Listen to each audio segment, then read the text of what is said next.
ونعوذ بالله من شرور أنفسنا ومن سيئات أعمالنا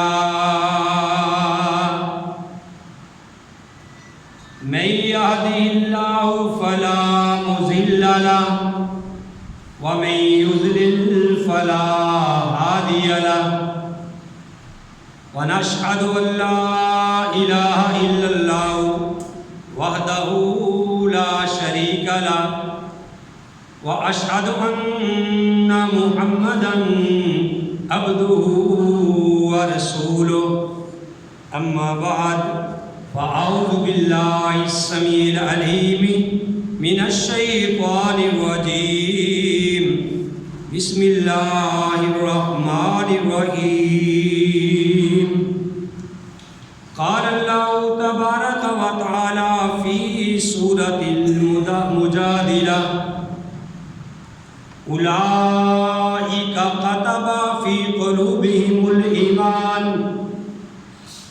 یہ وہی لوگ ہیں کہ جن کے دلوں میں اللہ نے ایمان کو لکھ دیا ہے وقال النبی صلی اللہ علیہ وسلم لو کان نبی بعدی لکان عمر فرمایا نبی کریم صلی اللہ علیہ وآلہ وسلم نے کہ اگر میرے بعد کوئی نبی ہوتا تو وہ عمر ہوتا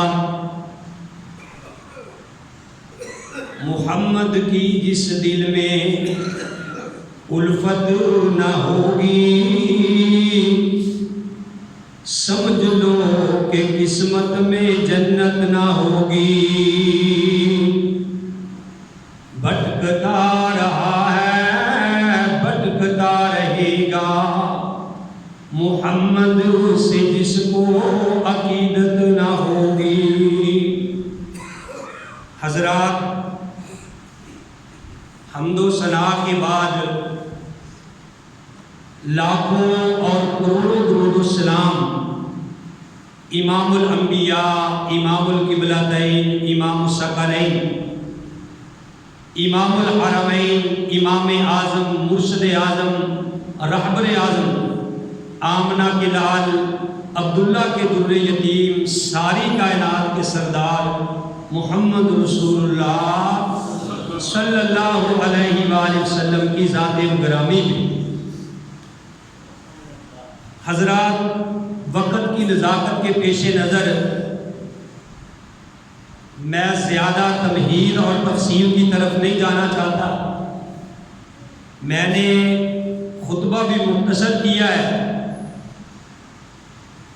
آپ کے علم میں ہے کہ پچھلا جمعہ المبارک اللہ کے فضل و کرم سے ابو بکر رضی اللہ تعالیٰ عنہ کی شان میں پڑھایا گیا ان کے فضائل کتاب و سنت کی روشنی میں بیان کیے گئے اور یہ بات بھی کہی تھی کہ جس جگہ پہ ابو بکر اور عمر لیتے ہیں وہاں درود تو ضرور پہنچتا ہے لیکن کسی کی گالی وہاں نہیں پہنچتی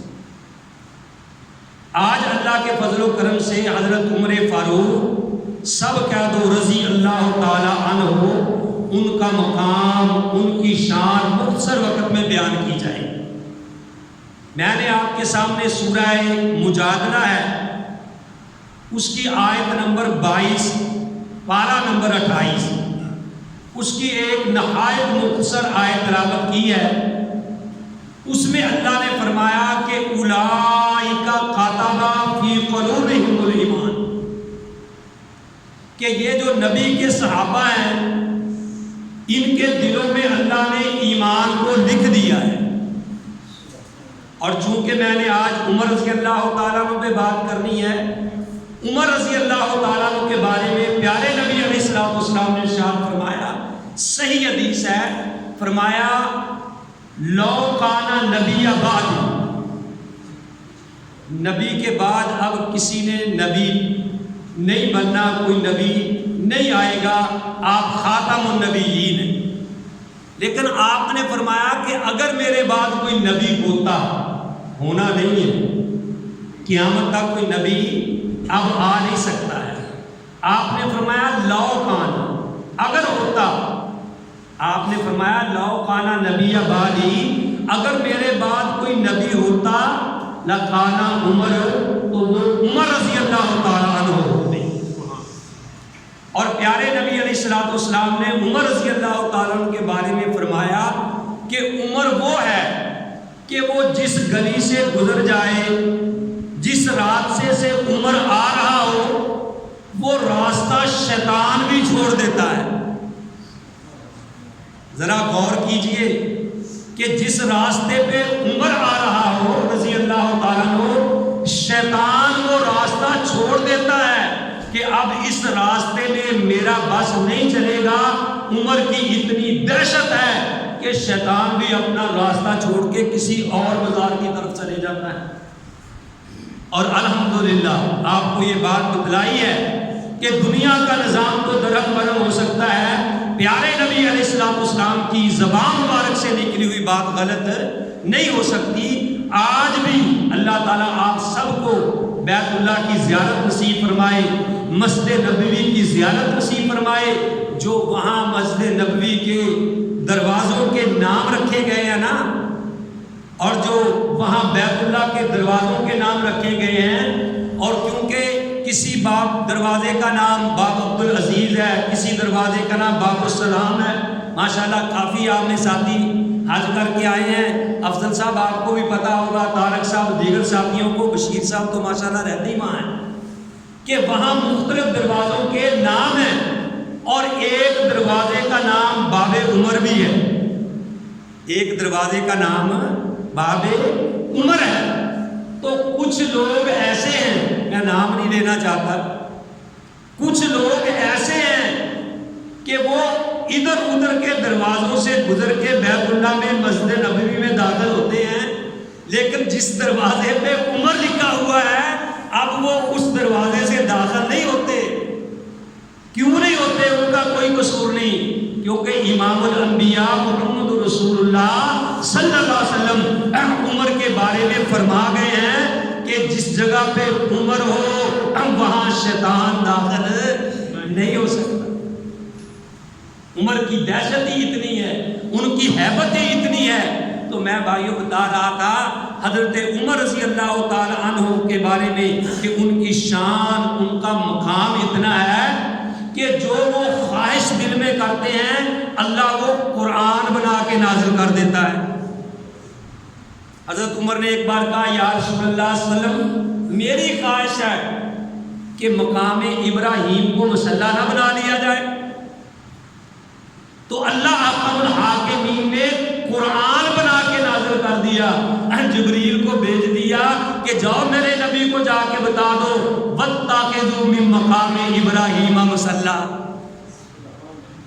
کہ ابراہیم کی جگہ جو ہے نا، جہاں ابراہیم پتھر پہ کھڑے ہو کے بیت اللہ کی تعمیر کیا کرتے تھے، آج بھی ان کے پاؤں کے نشان وہاں موجود ہیں۔ فرمایا جاؤ اے میرے نبی کو جا کے بتا دو وَاتَّخِذُوا مقام ابراہیم مصلی۔ عمر زمین پہ بولا ہے، رب جو ہے وہ عرش پہ بول کے اللہ نے قرآن نازل کر دیا کہ جاؤ عمر کی خواہش کے مطابق ہی اس جگہ کو مقام ابراہیم کو مصلی بنا دو۔ اور پھر عمر رضی اللہ تعالیٰ عنہ نے کہا یا رسول اللہ صلی اللہ علیہ وسلم، خواہش تھی دل میں کہ لوگ شراب پیتے ہیں، بے حیائیاں کرتے ہیں، کہ کاش کہ اللہ شراب کو حرام کر دے، دل میں یہ بات لا رہے ہیں۔ اللہ نے قرآن نازل کر دیا کہ بھائی یا ایھا الذین آمنوا لا تقربوا الصلاۃ وانتم سکارى، کہ جب تم نشے کی حالت میں ہو تو تم نماز کے قریب نہ جایا کرو۔ لیکن اس میں ابھی تھوڑی سی لچک تھی۔ عمر رضی اللہ تعالیٰ عنہ نے پھر اللہ سے دعا کی، ٹھیک ہے نا، تو اللہ احکم الحاکمین نے قرآن نازل کر دیا کہ یسألونک عن الخمر، کہ یہ لوگ آپ کے بارے میں، خمر کے بارے میں آپ سے سوال کرتے ہیں۔ اللہ نے کہہ دیا کہ شراب جو ہے یہ حرام ہے، نجس، یہ تو نجس ہو گئی ہے۔ فَهَلْ أَنْتُمْ مُنْتَهُونَ، تمہیں رک جانا چاہیے۔ انما الخمر والمیسر والازلام، یہ شراب، یہ جوا یہ فال نکالنا، اللہ نے فرمایا سب رجس ہے، ناپاک ہے، فسق ہے۔ اللہ نے عمر کی وجہ سے شراب کو قیامت تک حرام کر دی۔ عمر رضی اللہ تعالیٰ کی شان سنتے جائیے، وقت کم ہے، میں زیادہ یعنی واقعہ قصے نہیں سنانے، بات سنیں ذرا غور سے۔ حضرت نبی صلی اللہ علیہ وسلم کے بارے میں آتا ہے کہ جب عبداللہ بن ابی بن سلول جو رئیس المنافقین تھا، منافقوں کا سردار، رئیس کہتے ہیں سردار کو، جب وہ مرا، ساری زندگی تو پیارے نبی صلی اللہ علیہ وسلم کو تکلیفیں پہنچاتا رہا، یہاں تک بھی اس نے کہہ دیا، نعوذ باللہ ان کے ساتھیوں نے یہاں تک بھی کہہ دیا ایک دن اس نے کہ اگر یہ مدینے والے یقولون ان رجعنا الى المدینہ لا یخرجن العز من العزل، کہنے لگا کہ جب ہم مدینے میں جائیں گے تو ہم عزت والے ان ذلیلوں کو نعوذ باللہ مدینے سے نکال دیں گے، یہاں تک بھی اس نے کہا، ٹھیک ہے نا، یہاں تک بھی کہا۔ اللہ نے قرآن بنا کے نازل کر دیا۔ تو یعنی جب انہوں نے یہ بات کہی تو جب وہ مرا تو ان کا بیٹا عبداللہ، بیٹے کا نام بھی عبداللہ تھا، وہ آیا کہ یا رسول اللہ میرے باپ کا جنازہ پڑھا دیجئے۔ نبی علیہ السلام تو بڑے رحیم تھے، کریم تھے، آپ جنازہ پڑھانے کے لیے جب آگے بڑھے نا، عمر آگے ہو گئے، یا رسول اللہ اس کا جنازہ نہیں پڑھانا، اس نے فلاں وقت آپ کو یہ کہا ہے، فلاں وقت یہ کہا، فلاں وقت یہ کہا ہے، اور اللہ نے قرآن میں بھی کہا ہے استغفر لہم او لا تستغفر لہم ان تستغفر لہم 70 مرہ فلن یغفر اللہ لہم، کہ آپ ان کے لیے بخشش مانگے یا نہ مانگے، اگر آپ 70 بار بھی ان کے لیے بخشش مانگیں گے تو میں نے ہرگز ان کو معاف نہیں کرنا۔ جب یہ بات کہی تو عمر نے کہا یا رسول اللہ، اللہ نے تو روک دیا ہے، اللہ نے کہا بخشش مانگو نہ مانگو، 70 بار بھی بخشش مانگو میں نے معاف نہیں کرنا، کیونکہ نبی علیہ السلام رحیم تھے، کریم تھے۔ تو کہنے لگے عمر آپ مسکرا پڑے، عمر پھر آگے کہ آپ میں ان کی نماز جنازہ نہ پڑھے۔ نبی علیہ السلام نے فرمایا کہ اللہ نے یہ بات کہی ہے 70 مرہ کہ 70 بار بھی استغفار کرو میں نے معاف نہیں کرنا۔ عمر میں اس کے لیے 70 سے زیادہ بار استغفار کرتا ہوں، ٹھیک ہے نا۔ جب یہ بات کہی، لیکن میں قربان جاؤں عمر تیری شان پہ، جب عمر رضی اللہ تعالی عنہ نے دل میں ہی یہ بات کہی کہ یہ بات کیا ہے کہ نبی علیہ السلام کا جنازہ پڑھنے لگے ہیں، نبی علیہ السلام جب جنازہ پڑھ کے فارغ ہوئے تو جو عمر نے زمین پہ بولا اللہ نے قرآن بنا کے نازل کر دیا۔ اللہ نے فرمایا وَلَا تُصَلِّ عَلَىٰ أَحَدٍ مِّنْهُمْ مَاتَ أَبَدًا، اے نبی اگر ان میں سے آج کے بعد اگر کوئی مر جائے، آپ نے وَلَا تُصَلِّ عَلَىٰ أَحَدٍ مِّنْهُمْ مَاتَ أَبَدًا، آپ نے کبھی بھی ہرگز کبھی بھی ان کا جنازہ نہیں پڑھانا۔ فرمایا وَلَا تَقُمْ عَلَىٰ قَبْرِهِ، جنازہ پڑھانا تو بڑی دور کی بات ہے، آپ نے ان کی قبر پہ بھی کھڑے نہیں ہونا۔ جو عمر بولا اللہ نے قرآن بنا کے نازل کر دیا۔ وہ عمر رضی اللہ تعالیٰ عنہ، ان کا اتنا شان، ان کا اتنا مقام رضی اللہ تعالیٰ عنہ۔ دیکھو جب بدر کے مقام پہ 70 ان کے مارے گئے، 70 جب ان کے قیدی کر رہے، نور الحق صاحب سننے والی بات جاگ کے سنی سب نے، 70 قیدی جب بنا لیے گئے تو امام کائنات مشورہ مانگتے ہیں کہ بتاؤ اب ان قیدیوں کے ساتھ کیا کیا جائے۔ کسی نے کہا یا رسول اللہ بڑا سنہری موقع ہے، فدیہ لے کے ان کو چھوڑ دیا جائے، فدیہ لے کے ان کو چھوڑ دیا جائے۔ کسی نے کہا کہ نہیں ان کو قیدی بنا کے رکھا جائے، کسی نے کچھ کہا، کسی نے کچھ کہا۔ اور جب عمر کی باری آئی تو عمر رضی اللہ تعالیٰ نے کہا یا رسول اللہ اگر میرا مشورہ لینا ہے تو پھر بات یہ ہے کہ جو جس کا رشتہ دار ہے اس کو اس کے حوالے کرو اور اپنی ہاتھ سے اس کی گردن اڑائے. میرے رشتہ دار میرے حوالے کرو، ابو بکر کے حوالے کرو، جو جس کا رشتہ دار قیاد میں آیا ہے ان کے حوالے کرو، اپنے ہاتھ سے ان کی گردنیں اڑائی جائے تاکہ پتہ چلے کہ ہمیں اپنے رشتہ داروں سے محبت نہیں، ہمیں اسلام سے محبت ہے. کیوں کہ انہوں نے قرآن سمجھا ہے کہ قرآن نے یہ بات کہی ہے کہ قل ان کان آباؤکم و ابناؤکم و اخوانکم و ازواجکم و عشیرتکم و اموال اقترفتموها و تجارت تخشون کسادها و مساکن ترضونها احب الیکم من اللہ ورسولہ و جہاد فی سبیلہ فتربصوا حتی یأتی اللہ بامرہ واللہ لا یہدی القوم الفاسقین. کہ جب تک ساری کائنات سے بڑھ کے تمہیں اللہ اور اس کے رسول کے ساتھ اور اللہ کی راہ میں جہاد کرنے سے زیادہ اگر تمہیں ان لوگوں سے زیادہ محبت ہے تو پھر اللہ کے عذاب کے منتظر رہو. یعنی ساری کائنات ایک طرف اور نبی علیہ الصلوۃ والسلام کی محبت ایک طرف. عمر نے کہا اللہ کے رسول جو میرے رشتہ دار ہیں وہ میرے حوالے کیجئے، میں اپنے ہاتھوں سے ان کی گردن اڑاتا ہوں. یہ شان تھا، یہ مقام تھا. نبی علیہ الصلوۃ والسلام نے ایک بار اپنی بیویوں سے علیحدگی کا پروگرام بنا لیا. میاں بیوی کا آپس میں سو اختلاف ہو جاتا ہے. امام کائنات پوری کائنات کے لیے نمونہ بن کے آئے تھے تو حضرت عمر رضی اللہ تعالیٰ عنہ کو پتہ چلا کہ یہ مسئلہ بن گیا ہے. عمر کی بیٹی نبی کے گھر ہے حفصہ. حضرت عمر سیدھے اپنی بیٹی حفصہ کے گھر گئے، جا کے کہنے لگے اللہ کے رسول کہاں ہیں صلی اللہ علیہ وسلم. وہ کہنے لگی وہ تو اوپر والی منزل میں بالا خانے میں ہیں. عمر رضی اللہ تعالیٰ عنہ گئے تو یعنی دروازے میں جیسے یعنی کوئی گیٹ کیپر بیٹھتا ہے، دروازے میں یعنی غلام رباح بیٹھا ہوا تھا.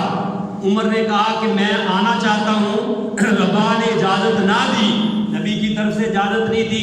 عمر نے پھر دوبارہ کہا، پھر اس نے سنی ان سنی بات کر دی. تیسری دفعہ پھر کہا، اس نے سنی ان سنی بات کری. عمر رضی اللہ تعالیٰ عنہ کے دل میں یہ خیال آیا کہ شاید نبی علیہ الصلوۃ والسلام تک بات پہنچی ہے، آپ اس لیے اجازت نہیں دے رہے کہ عمر پتہ نہیں اپنی بیٹی کی سفارش کرنے کے لیے آیا ہے. تو عمر رضی اللہ تعالیٰ عنہ نے پھر بلند آواز سے کہا، بلند آواز سے کیا کہا؟ واللہ اللہ کی قسم، ان امرنی رسول اللہ صلی اللہ علیہ وسلم، اگر اللہ کے نبی اللہ کے رسول مجھے حکم دے کہ اپنی بیٹی کی گردن کاٹ دو تو میں اللہ کے نبی صلی اللہ علیہ وسلم مجھے اشارہ کرے لأضربن عنقہ تو میں اس کی گردن کاٹ کے نبی کے سامنے پیش کروں. کہ نبی کے مقابلے میں کسی اور کی محبت دل میں آ سکتی ہے؟ تو حضرت عمر رضی اللہ تعالیٰ عنہ کی یہ شان، ان کا یہ مقام تھا. ان کی شان کے کیا کہنے، ان کی عدالت کے کیا کہنے. عمر رضی اللہ تعالیٰ عنہ کے بارے میں آتا ہے کہ جس وقت امیر المومنین بنے تو ان کا بیٹا عبداللہ بن عمر یہ مسلمانوں کی چراگاہ میں جو خاص جگہ ہوتی ہے اس جگہ پہ اپنا اونٹ چرانے کے لیے لایا. حضرت عمر رضی اللہ تعالیٰ عنہ نے کہا کہ میرے بیٹے عبداللہ کا اونٹ یہاں نہ آنے دیا جائے. سنیے ذرا غور سے. عبداللہ کہنے لگے کہ اے میرے باپ کیا میں مسلمان نہیں ہوں؟ کہنے لگے بیٹا ہاں تو مسلمان ہے. فرمایا کیا میں نے جہاد نہیں کیا؟ فرمایا بیٹا تو نے جہاد کیا ہے. کیا میں مومن نہیں ہوں؟ فرمایا بیٹا اللہ کا شکر ہے کہ جب امام کائنات دنیا سے گئے تو وہ تجھ پہ راضی تھے. فرمایا اے میرے ابا جان باقی لوگوں کے اونٹ تو مسلمانوں کی چراگاہ میں چل سکتے ہیں، میرا اونٹ کیوں نہیں چل سکتا؟ فرمایا اے عبداللہ تم امیر المومنین کے بیٹے ہو، لوگ امیر المومنین کے بیٹے نہیں ہیں. مجھے ڈر لگتا ہے کہ متولی چراگاہ کہیں تیرے اونٹ تعاون نہ کرے، کہیں تیرے اونٹ کو زیادہ چارہ نہ کھلا دے کہ یہ امیر المومنین کا بیٹا ہے اور باقی مسلمانوں کے اونٹ کی حق تلفی ہو جائے اور قیامت والے دن اللہ تعالیٰ مجھ سے اس کا حساب لے۔ وہ تھے عمر رضی اللہ تعالیٰ عنہ، خطبہ دینے کے لیے کھڑے ہوئے، مال غنیمت آیا، سب کو جو حصہ ملا انہوں نے لیا۔ عمر رضی اللہ تعالیٰ عنہ کا قد لمبا تھا اور ان کا چوگا قمیض بھی لمبا انہوں نے پہنا ہوا تھا، قد لمبا تھا۔ خطبہ دینے کے لیے جب کھڑے ہوئے، حمد و ثنا بیان کی، تو ایک آدمی نے کہا اے امیر المومنین، ہم اس وقت تک تیرا خطبہ نہیں سنیں گے جب تک ہمیں یہ نہ بتلا دیا جائے کہ ہمارے کپڑے تو اتنے لمبے نہیں بنے، تیرا قمیض اتنا لمبا کیسے مال غنیمت سے بن گیا، تجھے اتنا کپڑا کہاں سے آ گیا۔ یہ وقت کے حکمران امیر المومنین ہیں، 22 لاکھ مربع میل کے حکمراں ہیں، ایک عام آدمی یہ بات کہہ رہا ہے۔ حضرت عمر نے یہ بھی کہا کہ اس کو پکڑ کے گرفتار کر لو۔ فرمایا اینا عبداللہ، اور میرا بیٹا عبداللہ کہاں ہے؟ اس نے کہا میں حاضر ہوں۔ فرمایا بیٹا اس کو اٹھ کے جواب دو، ورنہ تیرا باپ قیامت تک محمد عربی کے منبر پہ قدم نہیں رکھے گا۔ عبداللہ، عمر کا بیٹا عبداللہ کھڑا ہوا، کہنے لگا کہ لوگوں، واقعہ ہی میرے باپ کے حصے میں اتنا کپڑا نہیں آیا تھا، میرے والد کا قد لمبا تھا، میں نے اپنا حصہ بھی اپنے باپ کو دیا، اس نے اپنا قمیض بنایا، اس لیے اس کو اتنا کپڑا ملا ہے۔ انہوں نے کہا عمر اب بات کر، ہم تیری بات سنیں گے بھی اور عمل بھی کریں گے۔ رضی اللہ تعالی عنہ، یہ ہے عمر رضی اللہ تعالی عنہ۔ میرے بھائیوں، جب حضرت عمر رضی اللہ تعالی، نبی علیہ الصلوۃ والسلام کو ایک بار خواب آیا، آپ کو خواب آیا کہ آپ نے دودھ پیا اور جو بچا وہ عمر کو دے دیا۔ صحابہ نے تعبیر پوچھی کہ یا رسول اللہ اس کی تعبیر کیا ہے؟ آپ نے فرمایا کہ اس کی تعبیر علم ہے، اس کی تعبیر علم ہے کہ اللہ نے مجھے علم دیا ہے اور میرے بعد جو شریعت کا علم ہے وہ عمر رضی اللہ تعالیٰ عنہ کو ملے گا۔ شریعت کا عمر جو ہے علم وہ عمر رضی اللہ تعالیٰ عنہ کو ملے گا۔ نبی علیہ الصلوۃ والسلام نے خواب میں دیکھا، آپ نے فرمایا کہ جنت میں ایک محل ہے، جنت میں ایک محل ہے اور وہاں ایک لڑکی بیٹھی وضو کر رہی ہے، وہاں ایک لڑکی بیٹھی وضو کر رہی ہے۔ تو نبی علیہ الصلوۃ والسلام نے پوچھا کہ یہ جنت میں محل کس کا ہے؟ اس نے کہا یا رسول اللہ یہ عمر رضی اللہ تعالیٰ عنہ کا محل ہے۔ تو آپ نے فرمایا کہ اے عمر میں اس میں داخل ہونے لگا تھا لیکن تیری غیرت مجھے یاد آ گئی کہ تیری اجازت نہیں ہے، اس لیے میں داخل نہیں ہوا۔ عمر رضی اللہ تعالیٰ عنہ رو پڑے کہ یا رسول اللہ میں نے یہ آپ کو یاد دلانی تھی۔ وہ تھے عمر رضی اللہ تعالیٰ عنہ کہ جن کے بارے میں امام کائنات علیہ السلام دنیا میں ہی جنت کی پیشین گوئی دے گئے تھے، اور عمر عشرہ مبشرہ میں بھی ہے، جیسا کہ پچھلے جمعے میں نے حدیث بیان کی ابو بکر کے بارے میں، عمر بھی عشرہ مبشرہ میں ہے کہ جس کے بارے میں امام کائنات نے کہا تھا کہ ابو بکر فی الجنہ، عمر فی الجنہ، عثمان فی الجنہ، علی فی الجنہ، طلحہ فی الجنہ، عبیدہ بن جراح فی الجنہ، سعد بن جنہ، سعید بن جنہ۔ نبی علیہ الصلوۃ والسلام نام لے کے 10 صحابہ کا کہا کہ یہ جنتی ہیں، ان میں حضرت عمر فاروق رضی اللہ تعالیٰ عنہ بھی، حضرت عمر فاروق رضی اللہ تعالیٰ عنہ ان کے اندر موجود ہیں۔ اور حضرت عمر رضی اللہ تعالیٰ عنہ کے بارے میں آتا ہے، میرے بھائیوں ذرا غور کے ساتھ بات سننا، حضرت عبداللہ بن مسعود، سب کہہ دو رضی اللہ تعالیٰ عنہ، حضرت عبداللہ بن مسعود رضی اللہ تعالیٰ عنہ کہتے ہیں کہ ایک پلڑے میں عمر کا علم رکھ دیا جائے اور ایک پلڑے میں عرب قبائل کا علم رکھ دیا جائے تو اکیلے عمر والا یہ کون کہتے ہیں؟ امام کائنات علیہ الصلوۃ والسلام نے حضرت عمر رضی اللہ تعالیٰ عنہ کے بارے میں کہا ہے، اور ابو ذر غفاری رضی اللہ تعالیٰ عنہ کہتے ہیں کہ میں کھڑا تھا، حضرت عمر نے ایک آدمی کے میں کھڑا تھا، عمر نے ایک آدمی کو کہا تو بڑا نیک ہے، بات غور سے سننا۔ ابو ذر غفاری رضی اللہ تعالیٰ عنہ کہتے ہیں میں کھڑا تھا، آپ نے ایک آدمی کو کہا کہ تو بڑا نیک ہے، عمر نے کہا رضی اللہ تعالیٰ عنہ، تو کہنے لگے کہ میں اس بندے کے پاس گیا تو میں نے کہا کہ میرے لیے دعا کرنا، میرے لیے دعا کرنا۔ اس نے کہا آپ صحابی رسول ہیں، آپ کا اتنا شان ہے، اتنا مقام ہے، مجھ سے دعا کراتے ہو؟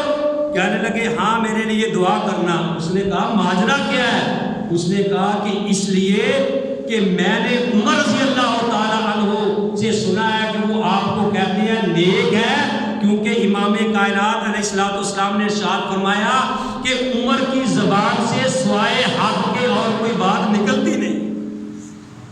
جب عمر نے تجھے نیک کہہ دیا ہے تو میرا ایمان ہے کہ تو نیک ہے، میں تجھ سے اس لیے دعا کرنے کے لیے آیا ہوں۔ اور میں قربان جاؤں، حضرت غلام اسلم فرماتے ہیں کہ میں اور عمر رضی اللہ تعالیٰ عنہ جا رہے تھے تو ایک جگہ آگ جلنے کی آواز آئی کہ آگ جل رہی ہے، آگ دکھائی دی، روشنی آگ کی۔ کہنے لگے کہ ہم نے جا کے دیکھا کہ وہاں ایک بوڑھیا عورت ہے جو آگ جلا کے بیٹھی ہوئی ہے، اس کے بچے رو رہے ہیں اور ہنڈیا اس نے چولہے پہ رکھی ہوئی ہے۔ میں نے اس سے پوچھا، حضرت عمر رضی اللہ تعالیٰ نے پوچھا کہ اے بڑھیا کیا ماجرا ہے؟ آدھی رات کا وقت ہے اور ہنڈیا چولہے پہ ہے، چولہے میں کیا پک رہا ہے؟ فرمایا چولہے کے اندر کچھ نہیں ہے، پانی ہے، اس میں نے پتھر ڈالے ہوئے ہیں، ان کو پھیرتی ہوں، کھانے کے لیے گھر میں کچھ نہیں، بچے بھوک سے رو رہے ہیں، میں ان کو تسلی دے رہی ہوں کہ ابھی ہنڈیا پکتی ہے تو مجھے کھانا میں آپ کو کھلاتی ہوں۔ عمر رضی اللہ تعالیٰ عنہ رو پڑے، گئے جہاں مال غنیمت اکٹھا ہوتا تھا وہاں گئے۔ اسلم کہتے ہیں کہ عمر رضی اللہ تعالیٰ نے کہا کہ میرے کندھوں پہ یہ بوری آٹے کی، میرے کندھے پہ راشن رکھو۔ اسلم کہتے ہیں کہ میں نے کہا امیر المومنین میں اپنے کندھے پہ اٹھاتا ہوں، آپ نہ اٹھائیں۔ کہنے لگے قیامت والے دن ولا تازر وزرۃ وزر اخری، کوئی دوسرے کا بوجھ نہیں اٹھائے گا، قیامت والے دن میں رب کو کیا جواب دوں گا، میں نے اپنا بوجھ اٹھانا ہے۔ عمر رضی اللہ تعالیٰ نے گئے اس مائی کے پاس، اس کو کہا کہ یہ لوگ کھانا بناؤ۔ جب کھانا بنا رہی تھی تو عمر یعنی اپنے منہ سے پھونکے مار رہے تھے۔ اس وقت یہ گیس تو نہیں تھے کہ ہیٹر چل رہا ہے، تو اپنے منہ سے یعنی پھونکے آگ ڈھکا رہے تھے۔ اور اسلم غلام کہتے ہیں کہ دھواں حضرت عمر کی داڑھی سے نکل رہا تھا، اور جب کھانا پکا تو اس نے کھانا جب پک گیا تو عورت کہنے لگی کہ آپ جیسا امیر المومنین ہونا چاہیے تھا۔ اس کو نہیں پتا تھا کہ یہی عمر رضی اللہ تعالیٰ عنہ ہے۔ کہنے لگی کہ آپ جیسے امیر المومنین ہونا چاہیے تھا۔ عمر کو کیا پتا کہ حکومت کیسے کرتے ہیں۔ عمر رضی اللہ تعالیٰ عنہ وہاں سے پلٹے، دور جا کے بیٹھ گئے۔ ان کے غلام کہتے ہیں اسلم کہ اے امیر المومنین دیر بہت ہو گئی ہے، چلو گھر کو چلے۔ وہ کہنے لگے کہ نہیں، ٹھہرو ذرا۔ جب انہوں نے دیکھا کہ بچے پیٹ بھر کے کھانا کھا لیا، وہ جو بچے رو رہے تھے اب وہ ہنس رہے ہیں، کہنے لگے کہ چلو اب گھر کو چلتے ہیں، کل قیامت کا دن ہوگا، اگر مجھ سے اللہ نے سوال کیا تو میں اللہ کو کہہ دوں گا کہ یا اللہ اگر میں نے ان کو روتے ہوئے دیکھا تھا تو میں اس وقت تک وہاں سے پلٹا نہیں جب تک میں نے ان کو ہنستے ہوئے نہیں دیکھا۔ رضی اللہ تعالیٰ عنہ جس نے کہا کہ فرات کے کنارے پہ ایک کتا بھی بھوکا مر جائے تو عمر کو قیامت والے دن اس کی پوچھ ہو گئی۔ وہ عمر تھے، اور آج کے ہمارے بھی حکمران ہیں، آج کے ہمارے بھی سیاستدان ہیں، آج کے ہمارے بھی MLA MPA SHO ہیں کہ جو آپ نے واقعہ سنا لاہور کے قریب جس عورت کو یعنی رات بچوں سمیت 2 چھوٹے چھوٹے بچے گاڑی سے نکال کے شیشے توڑ کے اس کے ساتھ بدفعلی کی گئی اور بعد میں اس کو قتل بھی کیا گیا۔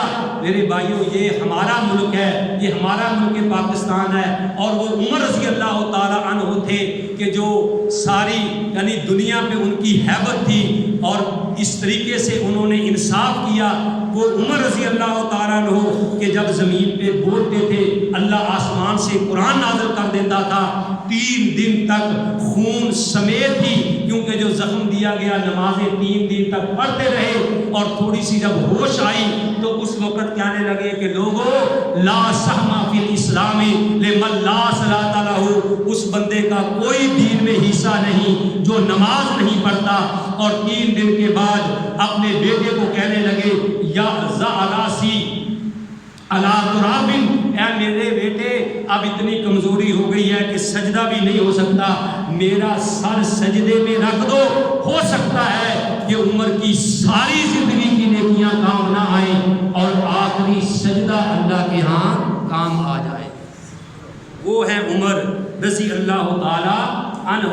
میرے بھائیوں میں یہ بتا رہا تھا، مجھے افسوس ہوتا ہے کہ جو لوگ لیٹ آتے ہیں کارروائی ڈالنے کے لیے، اب وہ غصہ تو کریں گے، میں یعنی آپ کے لیے موتی چن کے لاتا ہوں، آپ اپنی مرضی سے جب دل کرے تو اٹھ کے آ جاتے ہیں۔ آپ کو پتہ ہونا چاہیے تھا جب آپ ٹائم پہ آتے کہ آپ کو پتہ ہونا چاہیے تھا کہ عمر کی شان میں کون کون سی قرآن کی آیات اللہ نے نازل کی ہے۔